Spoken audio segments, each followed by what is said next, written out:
లూకా సువార్త 2వ అధ్యాయము, లూకా సువార్త 2వ అధ్యాయం 1వ వచనం. ఆ దినములలో సర్వలోకమునకు ప్రజా సంఖ్య రాయవలనని కైసరు ఔగుస్తు వలన ఆజ్ఞ ఆయను.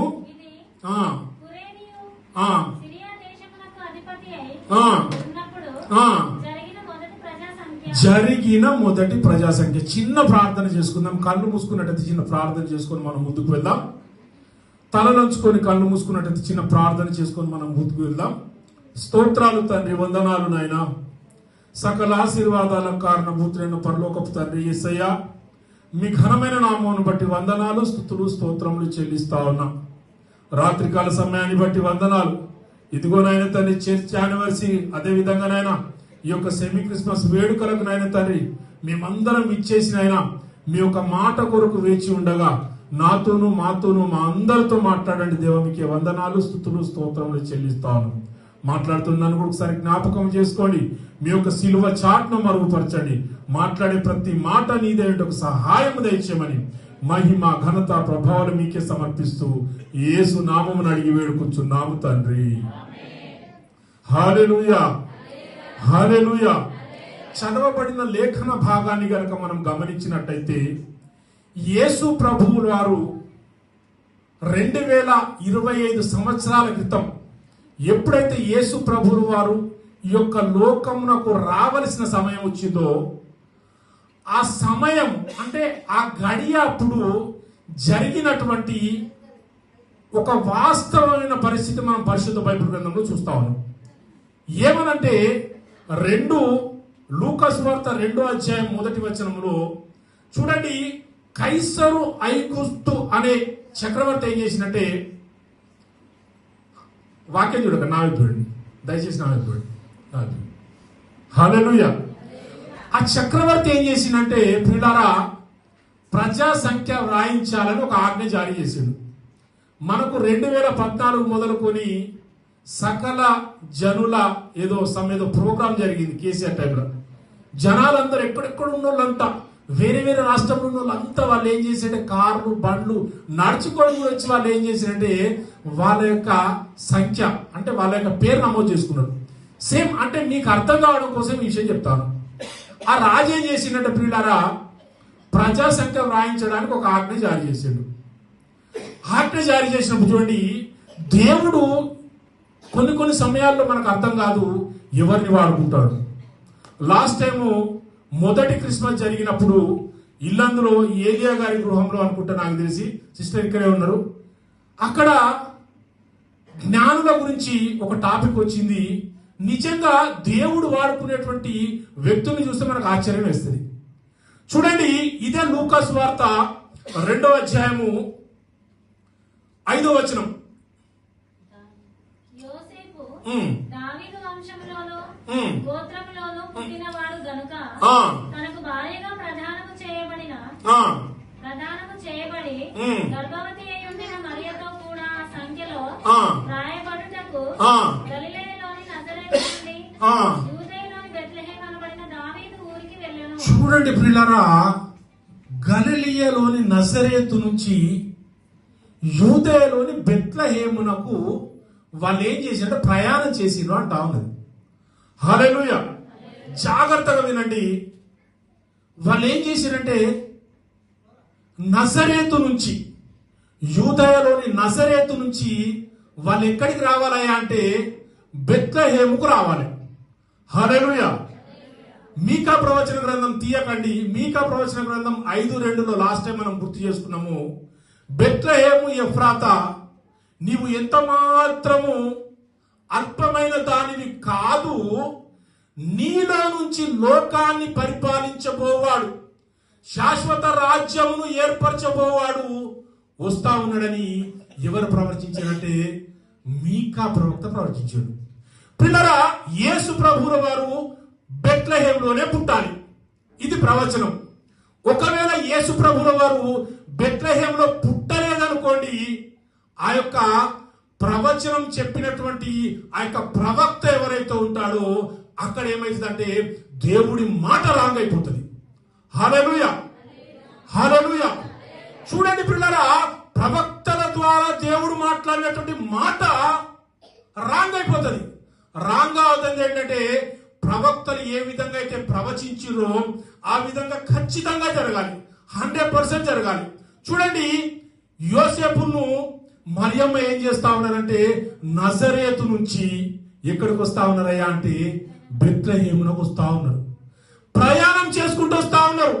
నెలలు నిండినటువంటి మరియమ్మ ప్రయాణం చేసుకుంటూ వస్తా ఉన్నది.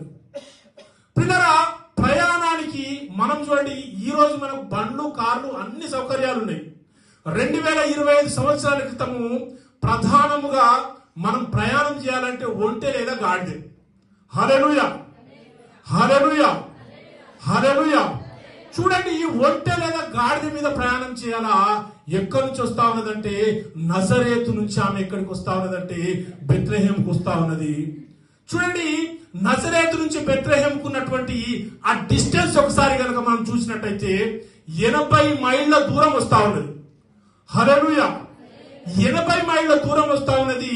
దాన్ని కనుక మనం కిలోమీటర్లలో చూసుకుంటే 110 కిలోమీటర్లు ఆమె ప్రయాణం చేసి ఎక్కడికి రావాలి అంటే బెత్లెహేముకు రావాలి. ఎందుకు రావాలి అంటే బెత్లెహేం కంటే బెత్లెహేం ఆల్రెడీ ప్రవచించబడినటువంటి ప్రాంతం కాబట్టి, అక్కడే యేసు ప్రభువు వారు పుట్టాలి కాబట్టి అక్కడి నుంచి చూడండి, వాళ్ళు ఇద్దరు కలిసి ఏం చేసిన ప్రయాణం చేసి గాడిద మీద వస్తా ఉన్నారు, ప్రయాణం చేస్తా ఉన్నారు. నడవలేని పరిస్థితి ఉంటుంది. అంటే ఒక ప్రెగ్నెంట్ లేడీ ఏ రకంగా ఉంటుంది అనేది మాకైతే తెలియదు నిజంగా. ఎందుకంటే మేము పురుషులం కాబట్టి, మీరు స్త్రీలు కాబట్టి అది మీకు బాగా అర్థమవుతుంది, బాగా అర్థమవుతుంది. కొన్ని రకాల ప్రేమల గురించి నేను లాస్ట్ టైం కొన్ని సందర్భాలు చెప్పిన. తల్లి ప్రేమ గురించి అర్థం కావాలంటే మీకే. హల్లెలూయా. తల్లి ప్రేమ గురించి అర్థం కావాలంటే మా అమ్మని అడిగితే మేమేం చెప్పలేం. తల్లి ప్రేమ గురించి అర్థం కావాలంటే తల్లయ్యే ఉండాలి. హల్లెలూయా. చూడండి, నెలలు నిండినటువంటి ఆ మరియమ్మ ఏం చేస్తా ఉంటుంది, గాడిద మీద ప్రయాణం చేస్తా ఉన్నది. 24/7 అంటే 24 గంటలు చూడండి పని చేసేటువంటి ఒక దుష్టుడు ఉంటాడు, సైతాన్ ఉంటాడు. వాని మోట ఏంటంటే దేవుని కార్యాన్ని చెడగొట్టాలి. గాడిద మీద ఆమె వస్తా ఉన్నది, గాడిద మీద వస్తా ఉన్నది. అంటే మనలాగా ఏమైనా సాఫ్ సీదాగా రోడ్లు ఉన్నాయా? లేవు. గుట్టలు, కొండలు, ఎత్తులు, వంపులు, పగలు, రాత్రి, ఎండ, వర్షం, చలి. అంటే ఇటువంటి పరిస్థితుల్లో వాళ్ళు ఏం చేయాలంటే ప్రయాణం చేసుకుంటా రావాలి. ప్రయాణం చేసుకుంటా ఎక్కడికి రావాలంటే బెత్లెహేముకు రావాలి. చూడండి పిల్లరా, ఒకటే ఒక్క మాట మనం ఈ యొక్క రాత్రికాల సమయంలో జ్ఞాపకం చేసుకుందాం. ఎందుకంటే సెమీ క్రిస్మస్ చేసుకుంటా ఉన్నాం కాబట్టి. ఈ యొక్క నజరేతు నుంచి బెత్లెహేం రావడానికి చూడండి, దేవుడు ఎవరిని వాడుకున్నాడయా అంటే కైసరు ఔగుప్తును వాడుకున్నాడు. హల్లెలూయా, హల్లెలూయా. రాజుని వాడుకొని ఏం చేశాడే, రాజు ద్వారా ఆజ్ఞని జారీ చేసింది కాబట్టి చూడండి, అక్కడి నుంచి వాళ్ళు ప్రజా సంఖ్య రాయించుకోవడానికి ఎక్కడికి వచ్చినాయా అంటే బెత్లెహేంకి వచ్చిండు. బెత్లెహేంకి వచ్చిన తర్వాత జరిగినటువంటి సంఘటన ఏంటంటే, నెలలు నిండినటువంటి మరియమ్మ ఏం చేసిందంటే బెత్లెహేంలో యేసు ప్రభు వారిని కన్నింది. బెత్లెహేంలో చూడండి, యేసు ప్రభు వారు పుట్టిన లేఖనం సెలవిస్తా ఉన్నది. మీకా, అదే విధంగా మనము యెషయా గ్రంథం 9వ అధ్యాయం ఇంతకుముందు చదివినాం. అంటే చూడండి, ఆ లేఖనాలు ఏదైతే బైబుల్ పాఠాలు ఏదైతే చదివిరో అవన్నీ క్రిస్మస్ సంబంధించి చదివారు. పిల్లరా, దేవుడు వాడుకోవాలంటే మనల్ని వాడుకుంటాడు, అన్యుల్ని వాడుకుంటాడు. మనల్ని వాడుకుంటాడు, అన్యుల్ని వాడుకుంటాడు. చూడండి, జ్ఞానులు ఏం చేసినాడు పాపం, తూర్పున వాళ్ళు ఏం చేసినట్టే ఆయన నక్షత్రాన్ని చూసి డైరెక్ట్ ఎక్కడికి వచ్చినాయా అంటే హేరోదు రాజు దగ్గరకు వచ్చారు. హేరోదు రాజు అసలే మెంటల్ క్యాండిడేట్, కిరాక్ క్యాండిడేట్. ఎంత మెంటల్ క్యాండిడేట్ అంటే చాలా భయంకరుడు. అంటే నేను జోక్ చేస్తాను కానీ భయంకరుడు అంటే హేరోదు రాజు పక్క భయంకరుడు.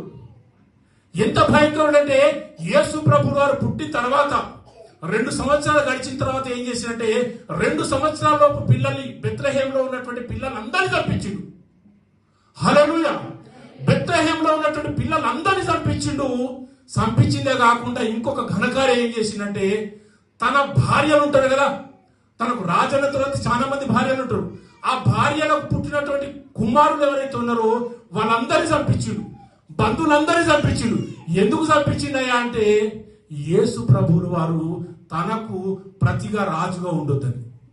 పిల్లరా, అంటే నేనే రాజుని ఇంకా వేరేటోళ్ళు ఎవరు ఉండొద్దని అనుకున్నాడు.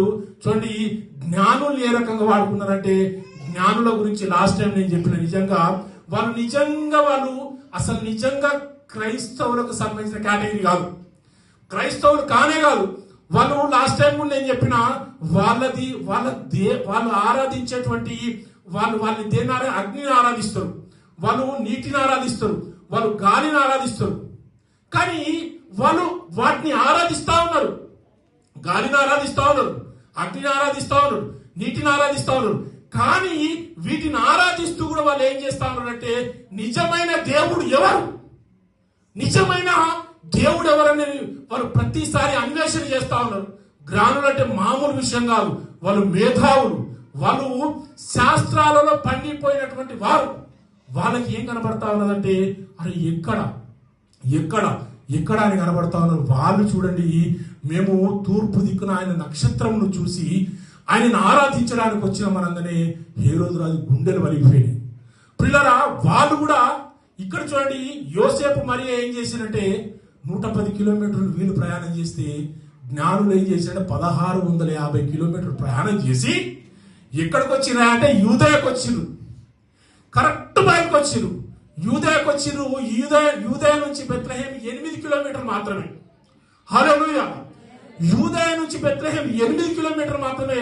చూడండి, వాళ్ళ అన్వేషణ ఎట్లుందంటే, అరే మేము అక్కడ నక్షత్రం చూసినాడు, ఖచ్చితంగా అక్కడ రాజు అక్కడే పుట్టి ఉన్నాడని వాళ్ళు ఒక గెస్సింగ్ తోటి, ఒక శాస్త్రం తోటి, ఒక పద్ధతి తోటి వచ్చేసి ఏం చేసినంటే, ఎందుకు వచ్చినా అంటే యేసు ప్రభువును ఆరాధించాలి, నిజమైన దేవుని పూజించాలి, నిజమైన దేవునికి సాగిలపడాలని వాళ్ళ అక్కడి నుంచి 1650 కిలోమీటర్లు ప్రయాణం చేసి, అంటే జ్ఞానులంటే ముగ్గురు రాలే.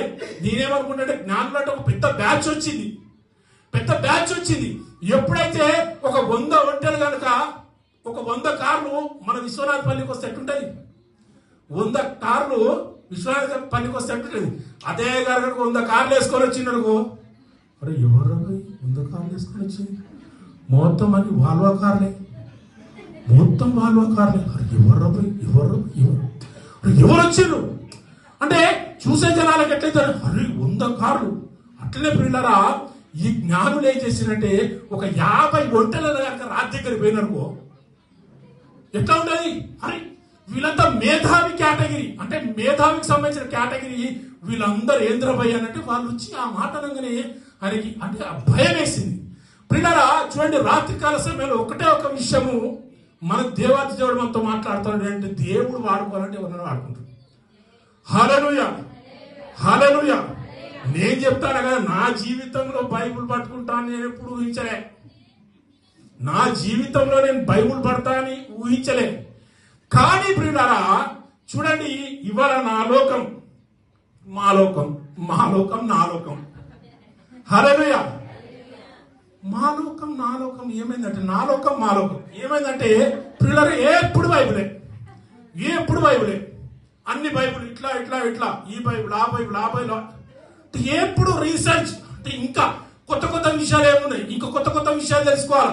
మనం ఏం చేయాలంటే, దేవుని వాక్యాన్ని మనం ప్రకటిస్తా ఉన్నాం కాబట్టి మనం సంఘాన్ని బలపరచాలి, దేవుని కార్యం జరగాలని మనం ఒక ఆలోచన కలిగి ఉన్నాం కాబట్టి, నిజంగా పిల్లలారా దేవుడు ఆ రకంగా నిలబెట్టిండు. జస్ట్ అసలు యేసు ప్రభువులు వారు వాడుకోవాలంటే అసలు ఎవరన్నా వాడుకుంటారు. అందులో సజీవ సాక్ష్యం ఎవరయ్యా అంటే, సాల్మన్ అన్న, తర్వాత నేను. నా పేరు సంజయ్ పాల్, కొంతమంది సంజయ్ చౌదరి అని కూడా అంటారు. నేను RGM Rapha gospel mission council of missionary churches in ఇండియాలో ఒక పెద్ద పరిచర్య అది. అందులో నేను పాస్టర్గా పనిచేస్తా ఉన్నా, జనరల్ సెక్రటరీ ఉన్నా. పిల్లరా అన్నతోటి అయితే మాకు చాలా చాలా చాలా చాలా అనుభవాలు. ఎక్కడైతే మేము టెంటులు పోసి, ఎక్కడైతే మేము చర్చి కట్టినామో, ఇవాళ అక్కడ పెద్ద చర్చిలు అయిపోయినాయి, పెద్ద పిల్లర్లు వేసి. పిల్లరా మా వంతు కార్యం అక్కడ అయిపోయిందని అక్కడి నుంచి దేవుడు ఏం చేశాడు, మనం బయటికి తీసిండు. తర్వాత ఏం చేశాడు, తీసుకొచ్చి మీ ముందు నిలబెట్టిండు. దేవుడి వాక్యం దీవించును గాక.